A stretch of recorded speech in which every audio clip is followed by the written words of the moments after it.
राधे राधे भक्तजनों, हरे कृष्णा। कलयुग में पापों का भार अत्यधिक बढ़ चुका है। मन वचन कर्म वाणी से जाने अनजाने में अनेक दोष लग जाते हैं, जिनका प्रायश्चित किए बिना आत्मा शुद्ध नहीं हो सकती। और ऐसे में पापों का सामना करने के लिए और मोक्ष की प्राप्ति करने के लिए शास्त्रों में अनेक उपाय बताए गए हैं। जब अधिक हो और समय कम हो, पाप अधिक हो और समय कम हो, तब केवल एक ही उपाय है, सबसे अधिक प्रभावशाली है, पाप नाशक स्तोत्र का पाठ करना। यह पाप मोचनी एकादशी का व्रत शास्त्रों के अनुसार कलयुग में पाप असंख्य है, परंतु इसका एक बड़ा ही गुण है कि भगवान का नाम और स्तोत्र से और कथा श्रवण से समस्त पापों से मुक्ति हो जाती है। भक्तों, एकादशी व्रत की कथा सुनने से पहले पाप नाशक स्तोत्र जरूर सुने। इसके सुनने मात्र से आपके पापों का नाश हो जाता है। एकादशी व्रत में आप पाप नाशक स्तोत्र सुने।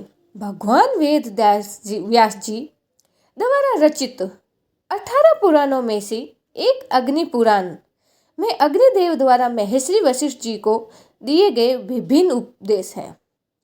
इसी के अंतर्गत इस पाप नाशक स्तोत्र के बारे में भी महात्मा पुरुष कहते हैं कि मनुष्य चित्त की मलिनता, चोरी, हत्या, पर स्त्री घमन आदि विभिन्न पाप करता है। पर जब चित्त कुछ शुद्ध होता है, तब उसे इन पापों से मुक्ति की इच्छा होती है। उस समय भगवान नारायण की दिव्य स्तुति करने से समस्त पापों का प्रायश्चित पूर्ण होता है। इसी पर दिव्य स्तोत्र का नाम समस्त पाप नाशक स्तोत्र है। भगवान नारायण की स्तुति करें। सर्वव्यापी विष्णु भगवान को सदा नमस्कार है। श्री हरि विष्णु को नमस्कार है। मैं अपने चित्त में स्थित सर्वव्यापी अहंकार शून्य श्री हरि को नमस्कार करता हूँ। मैं अपने मानस में विराजमान अव्यय वक्त अनंत और अपराजित परमेश्वर को नमस्कार करता हूँ। सबके पूजनीय जन्म और मरण से रहित प्रभावशाली श्री विष्णु को मैं नमस्कार करता हूँ। विष्णु मेरे चित्त में निवास करते हैं। विष्णु मेरी बुद्धि में विराजमान है। विष्णु मुझ में ही स्थित हैं। वह श्री विष्णु ही चराचर प्राणियों के कर्मों के रूप में स्थित हैं। उनके चित्त में मेरे पाप का विनाश हो, जो ध्यान करने पर पापों का हरण करते हैं और भावना करने से सपन में दर्शन देते हैं। इंद्र के अनुज शरणागत जनों का दुख दूर करने पर और उन पाप हरि श्री विष्णु को मैं नमस्कार करता हूँ। मैं इस निराधार जगत के अज्ञान अंधकार में डूबते हुए हाथ को सहारा देने वाले परमात्मा परमेश्वर श्री विष्णु के सम्मुख नतमस्तक होता हूँ। सर्वेश्वर प्रभु कमल नयन परमात्मा ऋषिकेश आपको नमस्कार है। इंद्रियों के स्वामी श्री विष्णु आपको नमस्कार है। नरसिंह सिंह अनंत स्वरूप गोविंद समस्त भूत प्राणियों की सृष्टि करने वाले केशव, मेरे द्वारा जो दुर्वचन कहा गया है अथवा पाप पुण्य चिंत किया गया हो, उस पाप का प्रशासन किए बिना कीजिए। आपको नमस्कार है। केशव, अपने मन के वश में होकर मैंने जो करने योग्य अत्यधिक उग्र पाप पूर्ण चित्त किया है, उसे शांत कीजिए। परमार्थ परायण ब्रह्मांड प्रिय गोविंद, अपनी मर्यादा से कभी उच्युक्त न होने वाले जगन्नाथ, जगत का भरण पोषण करने वाले देवसी, मेरे पाप का विनाश कीजिए। मैंने मध्यांतन, अपराह्न, सायंकाल एवं रात्रि के समय जानते हुए अथवा अनजाने शरीर, मन एवं वाणी के द्वारा जो भी पाप हो, वो हरि, ऋषिकेश, माधव आपके इन तीनों नामों के उच्चारण से मेरे वे सब पाप क्षीण हो जाए। कमल नयन, लक्ष्मीपते, इंद्रियों के स्वामी माधव, आज आप मेरे शरीर एवं वाणी द्वारा किए हुए पापों का हरण कीजिए। आज मैंने खाते सोते खड़े चलते अथवा जागते हुए मन वाणी और शरीर से जो नीचे की योनि एवं नरक की प्राप्ति करने वाले सूक्ष्म अथवा स्थूल पाप किए हैं, वह भगवान वासुदेव के नाम उच्चारण से वह सब विनष्ट हो जाए। जो परम ब्रह्मा परम धाम और परम पवित्र हैं, उन श्री विष्णु के से कीर्तन से मेरे पाप लुप्त हो जाए। जिनको प्राप्त होकर ज्ञानी जन पुनः लौट कर नहीं आते हैं, जो गंध स्पर्श आदि तंत्र मात्राओं से रहित हैं, श्री विष्णु का वह परम पद मेरे संपूर्ण पापों का शमन करे। महात्मा, जो मनुष्य पापों का विनाश करने वाले हैं, इस स्तोत्र का पाठ अथवा श्रवण करता है, वह शरीर मन वाणी जनित समस्त पापों से छूट जाता है एवं समस्त पाप ग्रहों से मुक्त होकर श्री विष्णु के परम पद को प्राप्त होता है। इसीलिए किसी भी पाप के हो जाने पर इस स्तोत्र का जाप करें। यह स्तोत्र पाप समूह के प्रायश्चित के समान है। कछुदर यदि व्रत करने वाले के लिए यह श्रेष्ठ है। स्तोत्र जप और वस्त्रोप प्रायश्चित से संपूर्ण पाप नष्ट हो जाते हैं। इसलिए भोग और मोक्ष की सिद्धि के लिए इसका अनुष्ठान करना ही उचित है। भक्तजनों, अब मैं आपको एकादशी व्रत की कथा सुनाती हूँ। पाप मोचनी एकादशी व्रत कथा। चैत्र मास के कृष्ण पक्ष के युधिष्ठिर बोले, हे कृष्ण, चैत्र कृष्ण पक्ष की एकादशी का क्या नाम है, उसकी विधि क्या है और क्या फल है? श्री कृष्ण बोलते हैं, हे राजेंद्र, मैं पाप चक्रवर्ती मादता से ने यही प्रश्न लोमस ऋषि से किया था। मादंता बोले, हे भगवान, मैं लोगों के हित के लिए सुनना चाहता हूँ। चैत्र के कृष्ण पक्ष की एकादशी का क्या नाम है, उसकी क्या विधि है, सो कृपा करके कहिए। लोमस ऋषि बोले, चैत्र पक्ष की पाप नाशिक मोचनी एकादशी वह पिशाच योनि को दूर करने वाली है, कामना और सिद्ध को देने वाले, पापों को दूर करने वाली, शुभ फल और धर्म को देने वाली है। इस विचित्र कथा को सुनिए। प्राचीन समय में बसंत ऋतु में कुबेर का चैत्र रथ नाम का वन फूलों से सुशोभित था। वहाँ गधर्वों ने कन्या किन्नरों के साथ विवाह करती हैं। इंद्र देवता भी वहाँ कीड़ा करते थे। चैत्र रतन में वन से सुंदर कोई दूसरा वन नहीं था। उस वन में मुनि लोग तपस्या करते थे।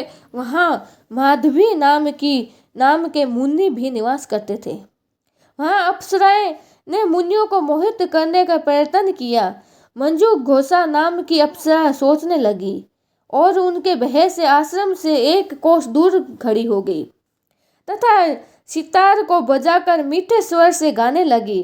पुष्प चंदन से युक्त गाती हुई उस अप्सरा को देखकर कामदेव ने भी शिवजी के भक्त उन मुनीश्वर को जीतने की इच्छा की। शिवजी के वर को स्मरण करके उसके शरीर में प्रविष्ट हो गया। अप्सरा की मुकुटियों को धनुष बनाकर कटाक्ष का प्रत्याग बनाई। पलक समेत नेत्रों को बाण बनाकर स्तनों को पर्णकुटीन बनाकर विजय के लिए आ गया। मजूदोसा कामदेव की सेना की तरह थी। मेधवी ऋषि को देखकर वह कभी कामदेव से पीड़ित हो गई।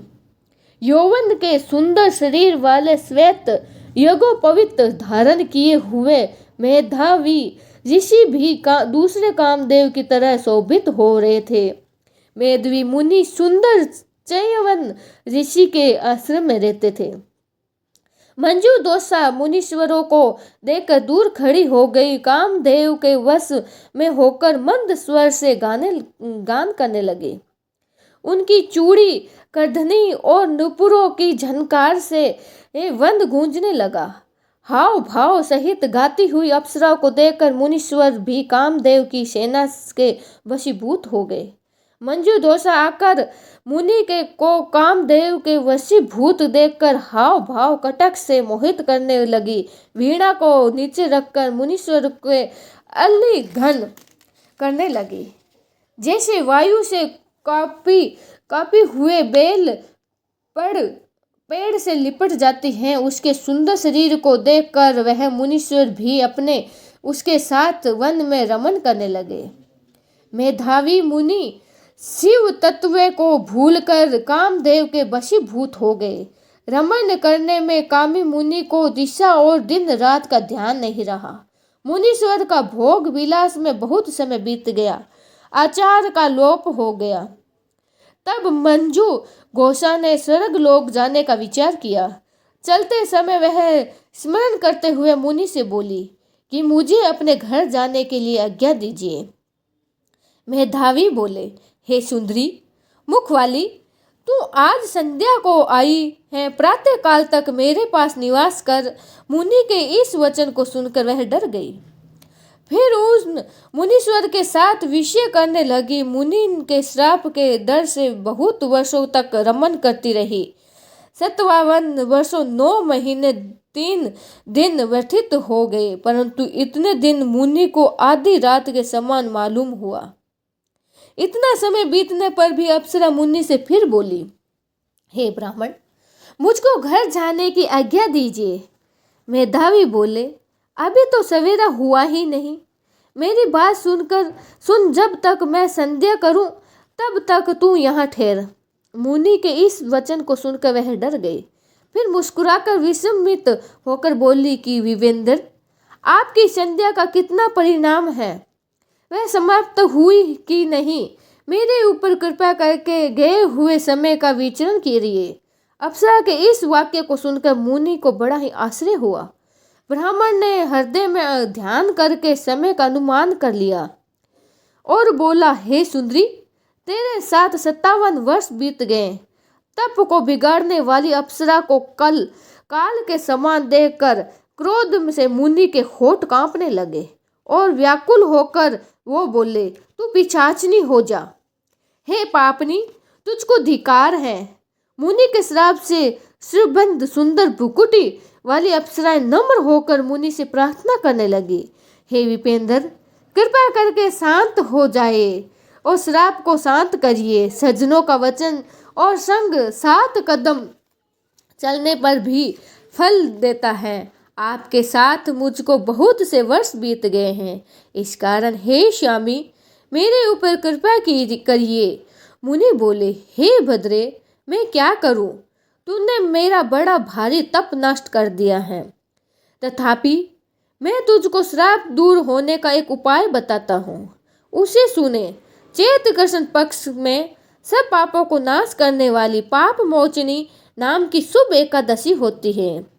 हे सुरभु, उसका व्रत करने से पिशाच योनि से छूट जाती है। यह कहकर वह माधवी पिता के आश्रम चले गए। मेधावी को आया हुआ देखकर चयवन ऋषि बोले, हे पुत्र, तुमने यह क्या किया? सब तपस्या को नष्ट कर दिया। मेधावी बोले, मैंने अप्सरा के साथ रमन किया है, बड़ा भारी पाप है। अब प्रायश्चित बताइए जिससे पाप दूर हो जाए। चयवन बोले, चैत्र के कृष्ण पक्ष में पाप मोचनी एकादशी होती है। हे पुत्र, उसका व्रत करने से पापों का समूह नष्ट हो जाता है। पिता के इस वचन को सुनकर मुनि ने उत्तम व्रत को किया। मुनि का पाप दूर हो गया और धर्मात्मा हो गए। यह मंजू दोषा भी इस व्रत को करके पाप मोचनी के व्रत के प्रभाव से पिशाच योनि से छूट गई। दिव्य रूप धारण करके वह सुंदर अप्सरा स्वर्ग को चली गई।